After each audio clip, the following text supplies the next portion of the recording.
અને હવે વાત ઠંડી વિશે ઉત્તર ભારતના રાજ્યોમાં ભારે હિમવર્ષા થઈ રહી છે। જમ્મુ કાશ્મીર હિમાચલ પ્રદેશની અંદર ભારે હિમવર્ષા નોંધાઈ છે।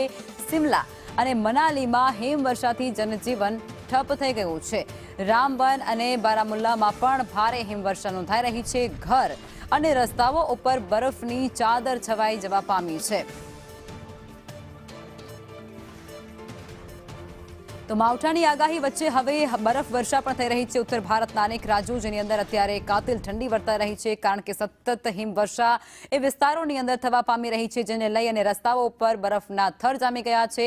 ગાડીઓ જે પાર્ક કરેલી છે તેના ઉપર પણ બરફની સફેદીની ચાદર છવાઈ જવા પામી છે અને વાહન વ્યવહાર જે છે તેને પણ આ જે હિમવર્ષા છે તે ખૂબ જ પ્રભાવિત કરી રહી છે, જનજીવન પર માઠી અસર પહોંચાડી રહી છે। વહેલી સવારથી જ ભારે હિમવર્ષા જે અત્યારે થઈ રહી છે ઉત્તરાખંડ, જમ્મુ કાશ્મીર અને હિમાચલ પ્રદેશની અંદર પહાડો પર જાણે સફેદીની ચાદર છવાઈ ગઈ હોય તેવી તસવીરો પણ સામે આવી રહી છે।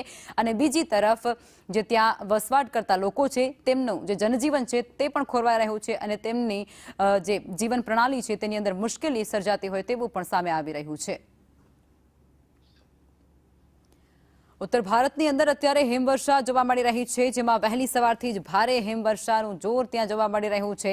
પ્રશાસન પણ લોકોની સતત મદદે આવી રહ્યું છે, વહારે આવી રહ્યું છે અને આ બધા વચ્ચે લોકોનું જે જનજીવન છે તે ખોરવાતું હોય તેવી તસવીરો પણ સામે આવી રહી છે, કારણ કે રસ્તાઓ ઉપર જે બરફ છે તેના થર જામી ગયા છે અને જેના ઉપર વાહન ચલાવવું પણ ક્યાંક અશક્ય લાગી રહ્યું છે, કારણ કે અકસ્માતોના બનાવ પણ તેને કારણે સખત વધી જતા હોય છે।